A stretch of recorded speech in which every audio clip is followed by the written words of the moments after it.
அஸ்ஸலாமு அலைக்கும் வரஹ்மத்துல்லாஹி வபரகாத்து. என் அன்புக்குரிய வாலிப சொந்தங்களே, அல்லாஹு தஆலா நம் அனைவரையும் நேர்வழிப்படுத்துவானாக. மனிதனுக்கு கொடுக்கப்பட்ட முதலாவது உறவு எது தெரியுமா? ஆதம் அலைஹிஸ்ஸலாம் அவர்களை சுவனத்தில் படைத்துவிட்டு அவர்களுடைய விலா எலும்பிலிருந்து ஹவ்வா அலைஹிஸ்ஸலாம் அவர்களை படைத்து மனைவி என்ற உறவை சொர்க்கத்திலே அல்லாஹு தஆலா கொடுக்கிறார்.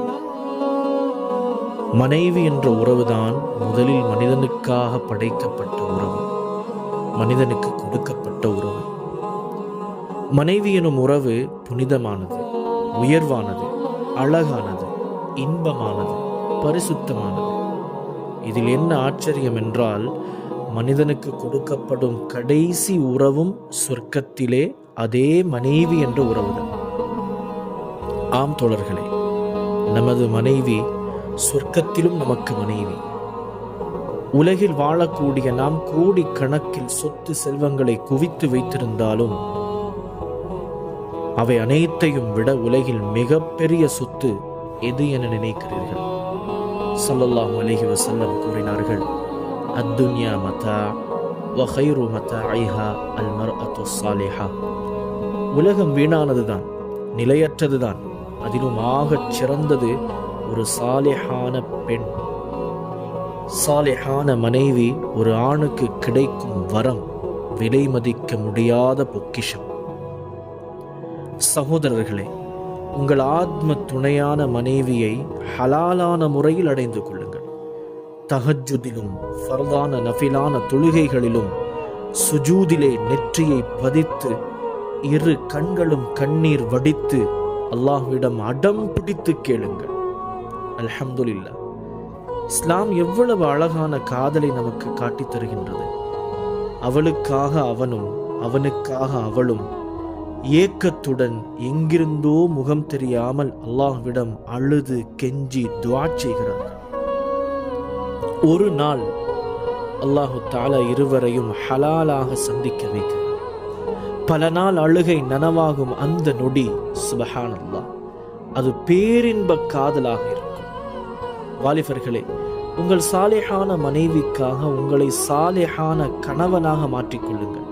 காரணம், அல்லாஹ் நீதமானவன், நியாயமானவன், நீதம் தவறாதவன். அல் ஹபீசாத்து லில் ஹபீசீன் வல் ஹபீசூன லில் ஹபீசாத். கெட்ட பெண்கள் கெட்ட ஆண்களுக்கும், கெட்ட ஆண்கள் கெட்ட பெண்களுக்கும். வத்தய்யிபாத்து லித்தய்யிபீன் வத்தய்யிபூன லித்தய்யிபாத். பரிசுத்த பெண்கள் பரிசுத்த ஆண்களுக்கும், பரிசுத்த ஆண்கள் பரிசுத்த பெண்களுக்கும் என உங்களை வைத்தே உங்கள் துணையை தீர்மானிக்கின்றார். ஹராமான தொடர்புகள், ஹராமான உறவுகள், ஹராமான பார்வைகள் அனைத்தையும் விட்டெறிந்து தூரமாகிவிடுங்கள். சொற்ப நேர ஹராமான இன்பம் நிரந்தரமான பேரின்ப வாழ்க்கையை நிர்மூலமாக்கிவிடக்கூடும். ومن آياته أن خلق لكم من أنفسكم أزواجا لتسكنوا إليها وجعل بينكم مودة ورحمة. நம்முடைய மனைவியிலே அல்லாஹ் நமக்கு நிம்மதியை வைத்திருக்கிறார், அன்பை வைத்திருக்கிறார், அரவணைப்பை வைத்திருக்கிறார், ஆறுதலை வைத்திருக்கிறார்.